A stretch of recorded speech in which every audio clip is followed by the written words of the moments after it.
Hello, and welcome to lecture number 19 in our series on the foundations of Western civilization. In this lecture, we're going to turn to the culture of the Roman Republic. We've talked about the Romans as builders of a government. We've talked about the Romans as builders of an empire. Now let's ask a little bit about these people themselves. What did they hold dear? What did they think? How did they talk? What were they interested in? To answer these questions, we'll turn to some basic notions about the Roman family. We'll turn to some exemplary Roman figures like Cato the Elder. We'll talk about certain important Roman poets. We'll quote a couple of poems, for example, from Catullus. We'll talk about a couple of Roman playwrights. We'll talk a little about a very funny play written by a man named Plautus called The Pot of Gold. We'll talk about Rome's greatest political thinker, Cicero, and then we'll try to draw it together with some reflections on some very basic elementary Roman values. Now, as in their political life, as in their diplomatic life, as in their military life, Roman cultural life also looks staid, stable, conservative, structured, measured. Was it really like that? To a degree, yes. Why was it like that, and how was it kept like that?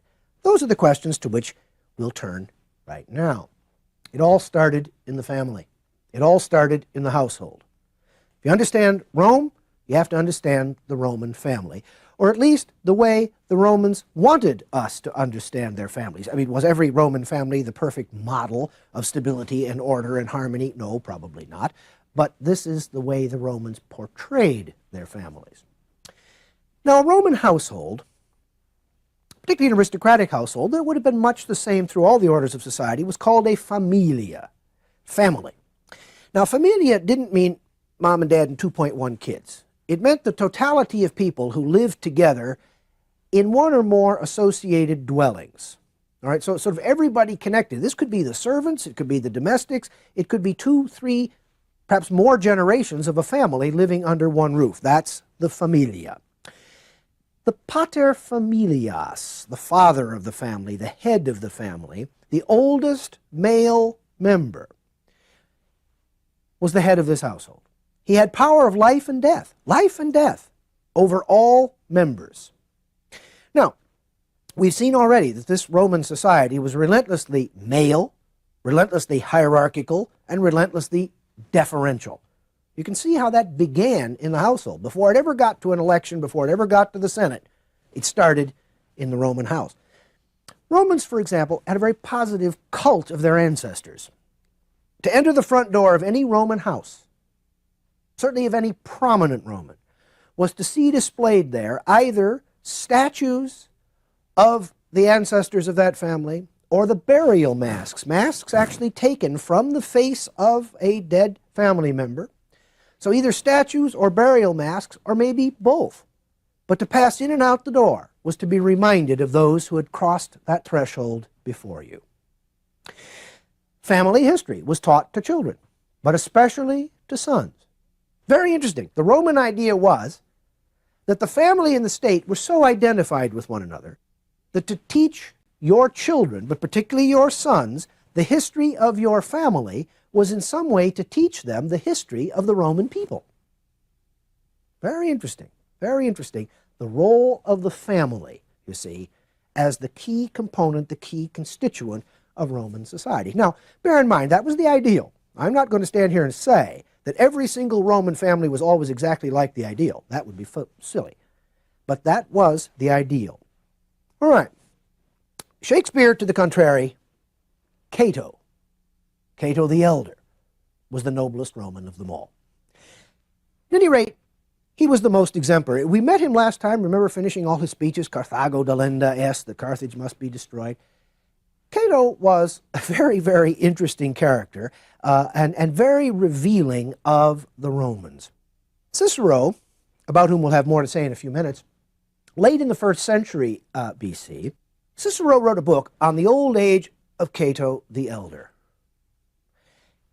in order basically to stress in his own very troubled times how magnificent the Romans of old had been, how grand they were, how if only we now could recapture the world of men like Cato. So Cato was held up as a model, but even in his own times, he was a man of enormous influence. Now, like so many Romans, he lived through momentous times. He was born in 234. He died in 149 BC.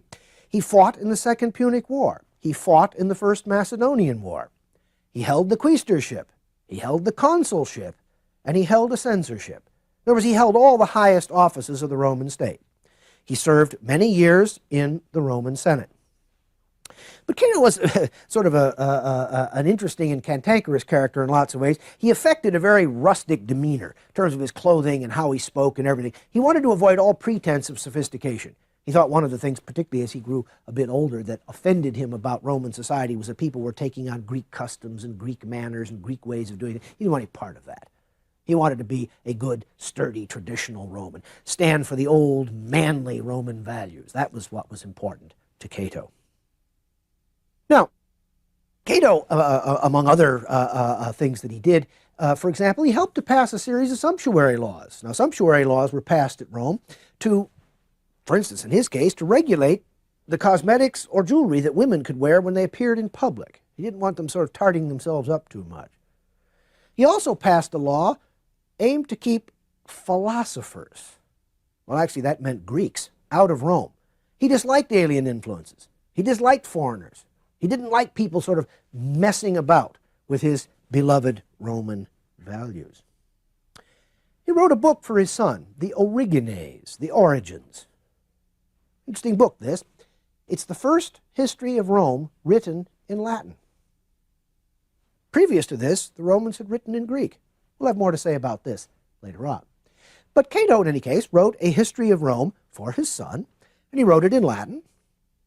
And it's an interesting history. It survives only in small fragments today, unfortunately. It would be wonderful to have this book, but we don't. We have only really quotations of it embedded in the writings of some later authors. But it appears that rather than sort of telling his son blow by blow, fact by fact, the rise of the Roman people, what Cato did is tell his son stories about great Romans of old. Again, you see, the customs of our ancestors. What would our ancestors have done? How did they do things? This was how Cato taught his son Roman history. It was to put virtue on parade. That's clearly what the book was designed to do. He also wrote a book on agriculture, De Agricultura, on the care of fields. De Agricultura, a sort of a manual of agriculture. Over the long course of Roman history, several such manuals were written. This also was, in a way, written for Cato's son. Now, his ideal, Cato's ideal, was the citizen, farmer, soldier. Cato also taught his son a bit of law. The idea being that you needed to know a certain amount of Roman law in order to take your place in Roman society, in order to function in the Roman assemblies, in order to behave as a citizen. Taught him then a bit of Roman history, and taught him farming. How do we do things now? Law. How have we always done things? History. What do we really do? We're farmers. There is Cato transmitting to his own son, and Cicero telling us about Cato transmitting to his own son the way the Roman system was meant to work. Meant to work. But as I think his attempt late in his life to ban Greeks shows pretty clearly, the current was already against Cato. The times were changing. He couldn't stop. He couldn't stop these Greek influences. From their conquest of the South, and from their introduction into the Hellenistic world, the conquest of the Greeks of Magna Graecia, and then, of course, one after another, their military campaigns in the Eastern Mediterranean, the Romans came into contact with the culture of the Greeks in all imaginable ways. Rome's earliest writings, as I mentioned a moment ago, were actually in Greek. Greek was sort of the language in which you wrote if you expected to talk to anybody, if you expected to have an audience, if you expected to reach anyone, and also if you wanted to appear fashionable, cultivated. High-born Romans began regularly to hire Greek tutors to instruct in their familia, in their household. We talked, for example, last time about well, actually 2 lectures ago, about the Greek historian Polybius, who had been captured during the Macedonian Wars and brought back to Rome. He lived in the household of the Scipios, one of the great families at Rome, you see. And he lived there. Oh, he was a hostage, he was a prisoner of war, yes. But in point of fact, he was really living in a very elegant state of affairs. And it was very common for Roman families. Not all of them had prisoners of war. Certainly not all of them had people as famous as Polybius living in their household. But prominent Roman families began to hire Greek tutors. And those Greek tutors, of course, would teach the children not only the Greek language, but Greek literature, Greek values. Much would creep in, you see, with the coming of these Greek tutors. That's what Cato didn't like. That's the people Cato wanted out, you see, if he could possibly get rid of them. In 155 BC, a man by the name of Carneades was born about 214, 213 BC, lived to 129, 128. He was the head of Plato's academy then, sort of the head of Plato's school in Athens. He came to Rome and gave a series of lectures there, which really sort of launched Greek philosophy, particularly Plato's philosophy, sort of on its course among the Roman elite. This, again, is exactly the kind of thing that Cato objected to. He didn't want these kinds of ideas circulating among his beloved Romans. Now, when Latin literary forms began to emerge, they were deeply influenced by the Greeks. So, for instance, when we even see Cato writing his origins, his history in Latin, and sort of putting virtue on parade, as I suggested a moment ago, this is not so much unlike the old Greek idea that history was the public deeds of great men. This is what we record. The ordinary details of life, the details of ordinary people, that's not history to the Greeks. So we can see that Cato is in some way influenced by this, but then, mark well, he writes in Latin. He's not having any of that Greek for his son. We can see other Greek literary forms coming to coming to Rome as well. For instance, comedy. Now we might ask, what about drama? Well, it's a long time actually before Rome produces dramatists of any significant note. It's actually in the 1st century AD. Okay? There may have been some early Roman drama which survives today only in fragments or survives only by the names of the authors. So it probably wasn't very good. It wasn't remembered as very good. Though you'll perhaps recall when we talked about Greek drama, we saw that only a tiny portion of the once vast corpus of Greek dramatic writings survives to today. So we should be careful about generalizing. But what the Romans did pick up on was comedy. For example, the comedian Plautus, who's born in 254 BC and dies in 184, brought the Greek new comedy, the comedy of Menander, the comedy of the Hellenistic world, to Rome. And here we get all of these stock figures: misers, spendthrifts, braggers, parasites, courtesans, conniving slaves, all the kind of people who populate, for example, the plays of Menander, or as we saw, remember when we talked about Hellenistic comedy, the idea of what we might today almost call situation comedy. It's funny. There is no great moral lesson in it. You don't go away edified. You go away having been entertained. Now, as an example, for instance, we might take one of his plays, one of Plautus's plays, The Pot of Gold. There's a man named Euclio, and his grandfather has buried a pot of gold in the house, or has hidden a pot of gold in the house somewhere, and has placed it under the protection of the deity that protects this Roman household. Every Roman household had deities that were thought particularly to protect it. Well, anyway, Euclio sort of knew this gold was there someplace, but he didn't know where it was. And he was a real miser. He's depicted as a real miser. So he's very keen to find this gold. Well, in the meantime, a couple of interesting things are going on. First of all, Euclio's daughter has struck up a wonderful relationship with the household deity, who has revealed to her, but to none else, where this gold is. Moreover, she has fallen in love with a young man named Lyconides, and in fact, she's become pregnant. And meanwhile, there's another fellow who is a very rich man, a very powerful man in the town, who wants to marry Euclio's daughter. Well, of course, you can imagine Euclio's position, this miser. He thinks that the young man Lyconides has only gotten his daughter pregnant so that he'll be able to get the pot of gold. He thinks the rich man is only interested in his daughter because he's rich and powerful already. He wants more. He wants the pot of gold. So Euclio is always fending off all of these various people who are coming around to secure his, to seek his daughter's hand in marriage. Meanwhile, a slave finds the pot of gold and steals it and runs away and hides it in some woods. Well, now, of course, Euclio has gone crazy. And he first of all, he thinks Lyconides, the young man, has stolen it. And then he thinks maybe Megadorus, the rich man, has taken the money. And he's just beside himself and so on. Now, in a very comic scene, Lyconides comes in to talk to Euclio.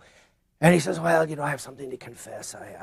Something's weighing very heavily on my mind. Well, Euclid, of course, thinks he's going to admit he stole the pot of gold, and he's going to tell him where it is and bring it back. And Lyconides says, no, actually, I've made your daughter pregnant, but I love her and I want to marry her. Well, Euclid doesn't want to hear that. He doesn't know where his gold is, you see. So, of course, the young man has no idea. He didn't steal the gold. So he leaves the house crestfallen because he thinks Euclid will have nothing to do with him. And then the slave comes up to him and says, comes up to Lyconides and says, I've actually stolen the gold and I've hidden it, and I'm worried I'm going to get in big trouble here. So he gives the gold, he reveals where the gold is to Lyconides, and Lyconides goes and gets the gold, and he comes back to the household. And first he's not quite sure what to do. There's a moment where he's probably considering sort of just taking off with the pot of gold. But anyway, he brings it back to the house. Well, Euclid, of course, is beside himself with joy, and then now he decides that it'll be all right if Lyconides marries his daughter.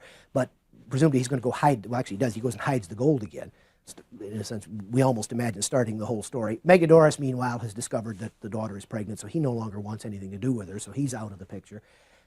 And then finally, Lyconides and Euclid's daughter are married, and then the last moment of the play, old Euclid, the miser, goes and gets the pot of gold and gives it to the young people. Well, the point is that the story is funny. Oh, there may be a point or two in there about misers, and, if you're too greedy and so forth, things won't come out well for you. But the point is the play is merely meant to be funny. It's meant to be entertaining. You aren't uplifted by it. You're not taught any great philosophical principles by it, you see. So this is the kind of comedy that came to Rome. Good, funny stuff. Now, that's true, but then there's a certain irony, because the second of the great Roman comedians in the 2nd century BC, Terence, born about 190 BC, died in 159. He died as a very young man. Now, he was also influenced by Greek comedy, but his plays are rather different. First of all, they're written in an extraordinarily elegant, polished Latin. Now, you may say, what's the point of mentioning that? Well, the point of mentioning that precisely is that Latin has not actually been used as a literary language very long. You see? It has a long future in front of it, but Latin had not been being written for a long time. Well, anyway, Terence writes beautiful Latin. He writes very restrained comedy. One can easily read all the way through one of his plays and not smile. I mean, they're really not very funny. Moreover, the plots tend to be incredibly intricate. We can take any one of the stories. His play, The Eunuch, for example, is a story of mistaken identity and of love triangles and of elaborate and complicated plot twists. It's very hard even to summarize the play. I mean, one almost has to read it, because at every moment something new happens and there's new characters and different characters and so on. Terence, not surprisingly, was never as popular in antiquity as Plautus was. Plautus was just a lot more fun. He was just a lot more enjoyable. But it's worth pointing out that the Romans refused to build a theater for a long time. They thought that was just, too Greek, so the plays were just performed sort of outdoors. When they finally did build one, they built it without seats in the first instance. If you're going to go to the theater, then by golly, you're going to stand up. You're not going to sit down and enjoy yourself too much. Again, the Romans sort of compromised with these sturdy old values and then the new things that were coming in. By the last decades of the Roman Republic, Greek influences and a growing Latin literary maturity, both things important. Greek literary influences, but also a growing Latin literary maturity, and also a certain sense of confidence. The Romans had now been writing for a while. They'd been writing in a number of genres for a while, and they were getting better at it, led, for example, to poetry of a very high order indeed. Among the greatest of these, we might mention, for example, Catullus. Catullus was born about 84 BC, died in 54, again, a very young man, only about 30. He came from Verona in northern Italy. He emulated Greek poets. He mastered poetic meters. He treated themes of love with sympathy, with emotion. Let me just read two poems by Catullus that could stand for many others. In his corpus, the 8th poem, Catullus has had a long-standing relationship with a woman named Lesbia, and here is Catullus finally recognizing that things have gone sour. Break off, fallen Catullus, time to cut losses. Bright days shone once, you followed a girl here and there, loved as no other perhaps shall be loved. Then was the time of love's insouciance. Your lust has her will matching. Bright days shone on both of you. Now, a woman is unwilling. Follow suit? Weak as you are, no chasing of mirages. No fall in love. A clean break. Hard against the past. Not again, lesbian, no more. Catullus is clear. He won't miss you. He won't crave it. It's cold. But you will whine. You're ruined. What will your life be? Who will visit your room? Who uncover that beauty? Whom will you love? Whose girl will you be? Whom kiss? Whose lips bite? Enough. Break, Catullus, against the past. Another occasion, this is just a selection, a fragment from one of his poems. Catullus said this about his friend Lesbia. Lesbia says she'd rather marry me than anyone, though Jupiter himself came asking, or so she says. But what a woman tells her lover in desire should be written out on air and running water. One suspects Lesbia might have had her own views about all of that, but anyway, that's Catullus on Lesbia. Now, let's remember that this is the kind of poetry that was popular among, that was known by these very same Romans who built that government and built that empire. And that those same Romans went and laughed at Plautus's plays. Maybe not Cato, but probably a lot of them did. Now, in many ways, the greatest, the most prolific, the most profound, the most synthetic of the Republican writers was Marcus Tullius Cicero, as we call him. Born in 106 BC, died in 43. He was an influential public figure in his own day. He's been widely read and admired ever since. He is another one whose writings very well known to the founding fathers of the United States. His best-known writings are his forensic speeches, of which a considerable number survive. He took cases, sometimes as the prosecutor, more often as the defense counsel, in a number of very prominent, very politically charged trials at Rome. Indeed, this was how really he got his first sort of entree into public life. First of all, we may say about these forensic speeches, they evince a mastery of the rhetorical arts second to none.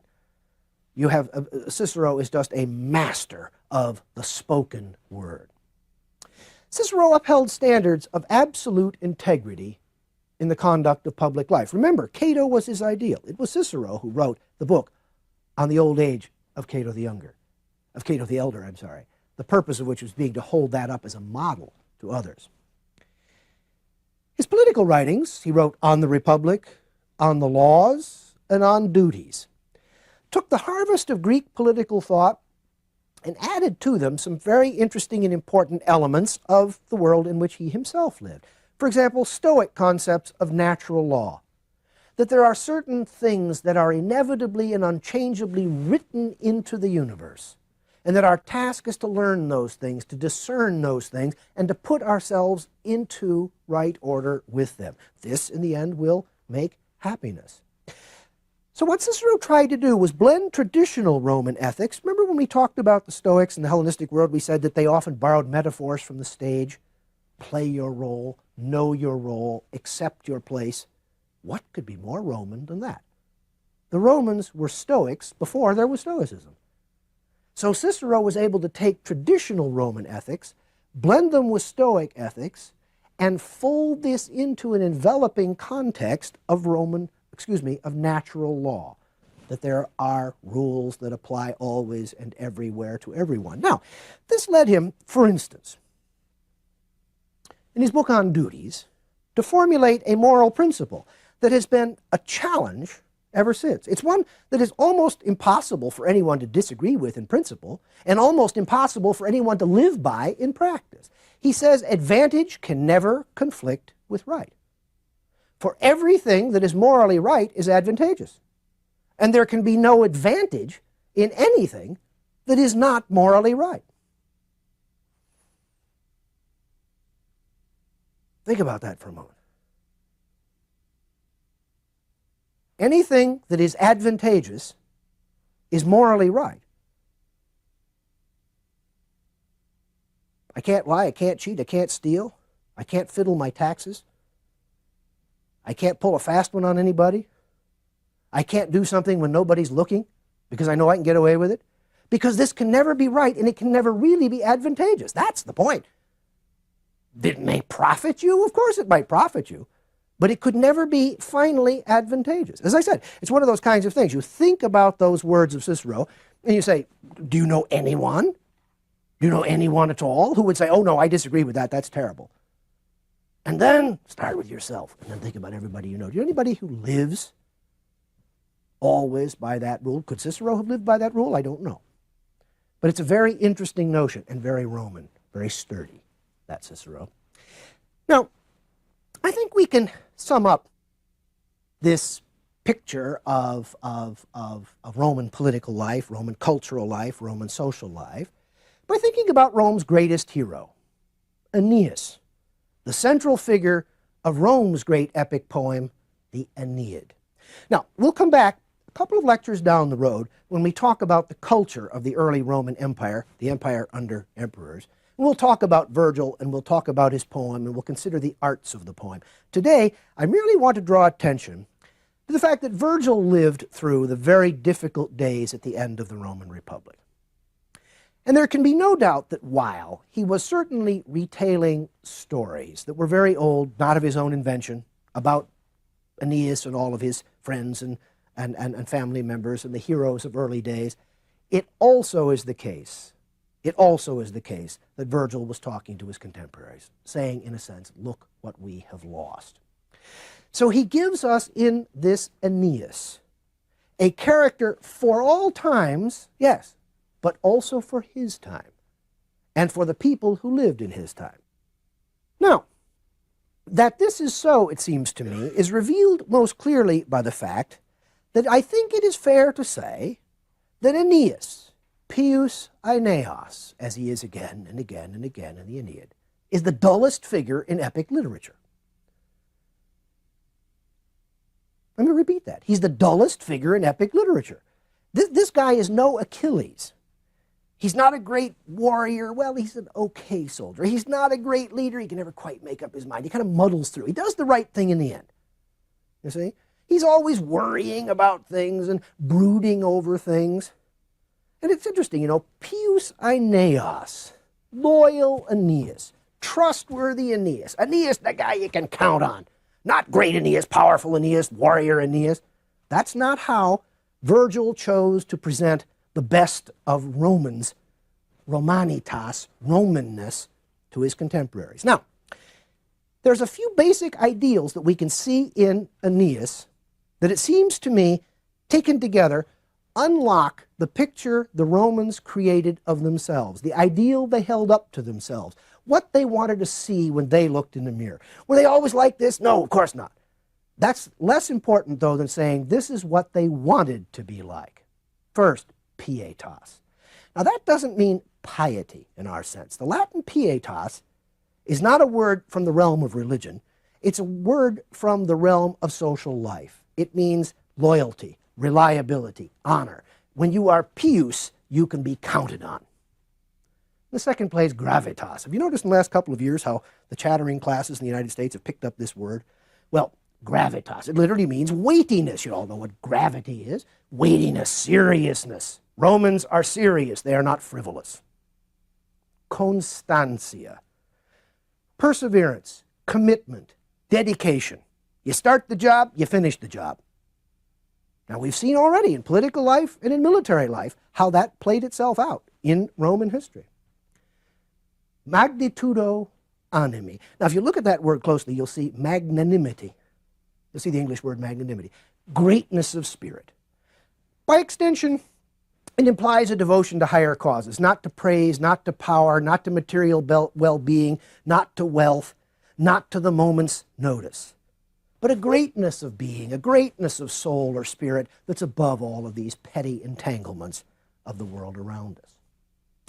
Now, it may very well be that few Romans lived up to these ideals, but the ideals themselves reveal to us what the Romans thought about themselves, or at least some of the elite among them, and what they wanted their contemporaries to think about them, and the picture they have left for us. Now, we must, of course, at many edges pull on the ragged threads hanging off from that picture and unravel it a bit. But at their very best, Pius Aeneas or Cato the Elder represent what the Romans wanted to be. Now we must destroy the Roman Republic. And it is to that task that we shall turn in our next lecture.